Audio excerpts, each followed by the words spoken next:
이제 돈 관리 이렇게 하세요. 60대 이상 시니어를 위한 돈 이야기. 안녕하세요, 여러분. 오늘은 좀 민감한 얘기를 해보려고 해요. 바로 돈 얘기입니다. 여러분, 돈 얘기하면 왜 이렇게 어색해지죠? 그런데 말입니다. 우리 나이에 돈 관리만큼 중요한 게 또 있을까요? 솔직히 말씀드릴게요. 젊을 때는 돈 벌기 바빴는데, 이제는 돈 관리가 더 중요해요. 첫 번째로 말씀드리고 싶은 건 이겁니다. 우리 나이에는 돈 버는 것보다 돈 지키는 게 더 중요해요. 생각해 보세요. 젊을 때는 돈 없어도 벌면 됐잖아요. 그런데 지금은 어때요? 새로 벌어들이는 돈이 많지 않죠. 연금 받으시는 분들도 계시고, 아직 일하시는 분들도 계시지만, 예전만큼 수입이 많지는 않을 거예요. 그러니까 지금 가지고 있는 돈을 어떻게 관리하느냐가 정말 중요한 거예요. 한 번 잘못 쓰면 다시 만회하기 어려우니까요. 제가 아는 분 중에 이런 분이 계셨어요. 은퇴금을 받았는데 자식이 사업한다고 해서 다 꿔줬대요. 그런데 그 사업이 망했거든요. 지금 정말 어렵게 사세요. 이런 일이 생기면 안 되거든요. 그래서 오늘은 우리 나이에 맞는 돈 관리법을 알려드리려고 해요. 두 번째로 하고 싶은 말은 가계부 얘기예요. 여러분, 가계부 쓰세요. 이 나이에 무슨 가계부야 하지 마시고요. 정말 중요해요. 특히 우리 나이에는 더더욱 그래요. 왜냐하면 나이 들수록 돈 나가는 데가 많아져요. 병원비, 약값, 그리고 생각지도 못한 곳에서 돈이 나가거든요. 그런데 가계부를 안 쓰면 어디에 얼마나 쓰는지 모르죠. 저도 처음에는 귀찮아서 안 썼어요. 그런데 어느 날 보니까 통장에 돈이 없더라고요.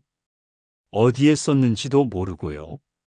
그때부터 가계부를 쓰기 시작했는데 정말 깜짝 놀랐어요. 이런 데서 이렇게 많이 쓰고 있었구나 싶더라고요. 가계부 쓰는 방법은 간단해요. 공책 하나 사시고 매일 쓴 돈을 적으세요. 아침에 커피값, 점심값, 버스비, 뭐 이런 것들 다 적으시고요. 한 달 후에 정리해 보세요. 어디에 얼마나 쓰는지 한눈에 보여요. 요즘은 스마트폰 앱도 있어요. 가계부 앱 깔아서 쓰시면 더 편할 거예요. 자동으로 계산도 해주고 그래프도 그려주고요. 세 번째는 불필요한 지출 줄이기예요. 이게 제일 중요해요. 여러분, 솔직히 말씀해 보세요. 집에 안 입는 옷 많죠? 안 쓰는 물건들 많죠? 그런데 또 사고 있지 않나요? 우리 나이에는 정말 필요한 것만 사야 해요. 특히 옷은 더더욱 그래요. 옷장 한번 열어보세요. 1년 동안 안 입은 옷들이 얼마나 많은지요. 그런데 또 나가면 옷 사고 싶어지잖아요. 저는 이런 규칙을 만들었어요. 뭔가 사고 싶으면 하루 더 생각해 보기. 정말 필요한 건지, 집에 비슷한 게 없는지 한 번 더 생각해 보는 거예요. 그러면 80%는 안 사게 되더라고요. 그리고 외식도 줄여보세요. 가끔 나가서 먹는 건 좋지만 너무 자주 하면 돈이 많이 들어요. 집에서 간단하게 해 먹는 것도 건강에 좋고 돈도 아끼고요. 마트 갈 때도 조심하세요. 마트가 참 무서운 곳이에요. 들어가면 이것저것 다 사고 싶어지거든요. 그래서 꼭 필요한 것만 적어서 가세요. 그리고 적은 것만 사고 나오세요. 네 번째는 의료비 관리예요. 이게 정말 중요해요. 우리 나이에는 병원 갈 일이 많아지잖아요. 그런데 병원비가 만만치 않아요. 특히 큰 병에 걸리면 정말 많이 들어가거든요. 그래서 평소에 건강 관리를 잘 해야 해요. 예방이 치료보다 낫다고 하잖아요. 정기검진 꼭 받으시고 작은 증상이라도 무시하지 마세요. 그리고 의료보험 잘 활용하세요. 국민건강보험 말고 민간의료보험도 살펴보시고요. 우리 나이에 맞는 보험이 있는지 확인해 보세요. 약값도 만만치 않아요. 그런데 꼭 비싼 약만 좋은 건 아니에요. 의사 선생님께 여쭤보세요. 같은 효과인데 더 저렴한 약이 있는지 말이에요. 그리고 한 가지 더 건강기능식품 조심하세요. TV 광고 보면 이것도 좋다, 저것도 좋다 하는데 다 사 먹으면 돈이 얼마나 들어가는지 아세요? 정말 필요한 것만 드세요. 다섯 번째는 사기 조심하기예요.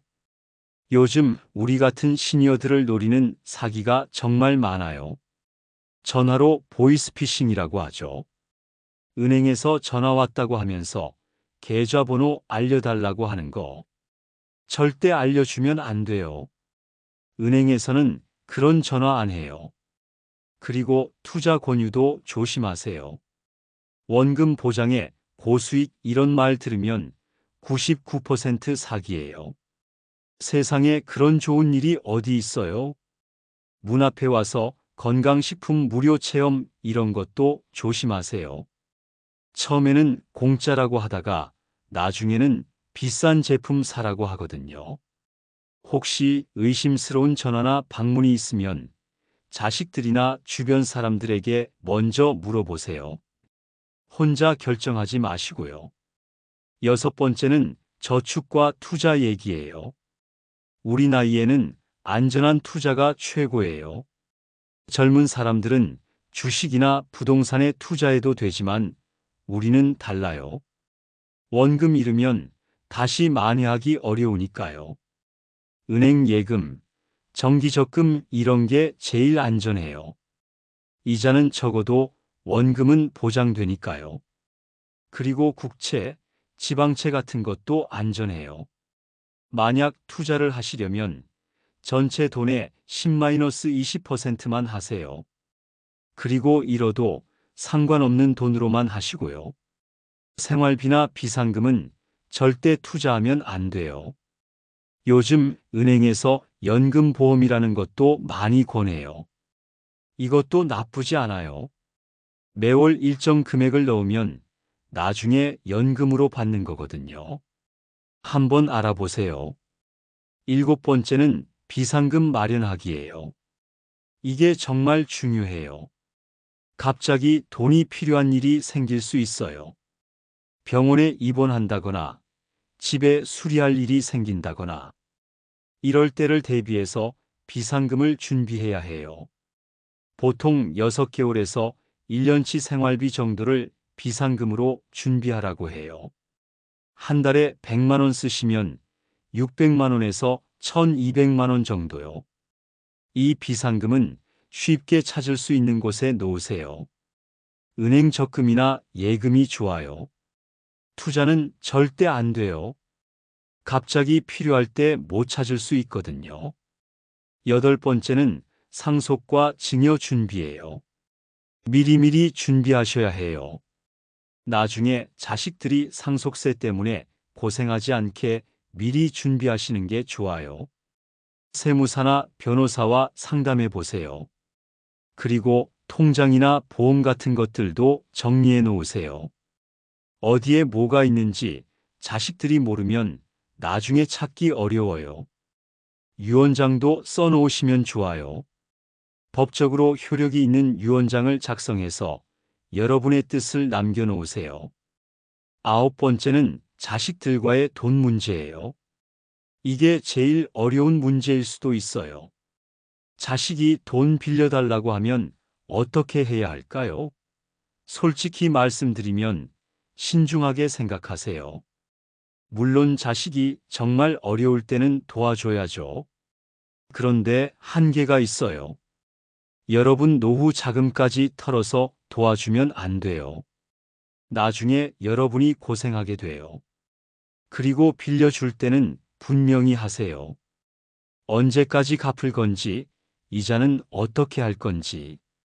가족이라고 해서 대충 하면 나중에 문제가 생겨요. 제가 아는 분은 자식 사업 자금으로 집까지 팔아서 도와줬는데 사업이 망했어요. 지금 전셋집에서 어렵게 살고 계세요. 이런 일이 생기면 안 되거든요. 마지막으로 말씀드리고 싶은 건 돈에 대한 마음가짐이에요. 돈이 전부는 아니지만 없으면 정말 힘들어요. 특히 우리 나이에는 더더욱 그래요. 젊을 때는 돈 없어도 어떻게든 살 수 있었는데 지금은 그렇지 않거든요. 그래서 돈 관리를 잘 해야 해요. 아끼고 저축하고 투자도 신중하게 하고요. 그래야 편안한 노후를 보낼 수 있어요. 그런데 너무 아끼기만 하지는 마세요. 가끔은 좋은 일에도 쓰시고 여행도 가시고 맛있는 것도 드세요. 돈은 쓰라고 있는 거니까요. 중요한 건 균형이에요. 아껴야 할 때는 아끼고 써야 할 때는 쓰고 이런 지혜가 필요해요. 그리고 한 가지 더, 돈 관리 어려우시면 전문가의 도움을 받으세요. 은행에서 재무 상담도 해주고 세무사나 재무설계사도 있어요. 혼자 끙끙 앓지 마시고 도움을 받으세요. 여러분의 노후가 경제적으로 안정되길 바라요. 돈 걱정 없이 편안하게 사시길 바랍니다. 오늘 말씀드린 내용들 꼭 기억하시고 실천해 보세요. 불필요한 지출 줄이기, 의료비 관리, 사기 예방, 안전한 저축과 투자, 비상금 준비, 상속 준비, 자식과의 돈 문제, 올바른 돈 관리 마음가짐, 작은 것부터 시작하시면 돼요. 감사합니다.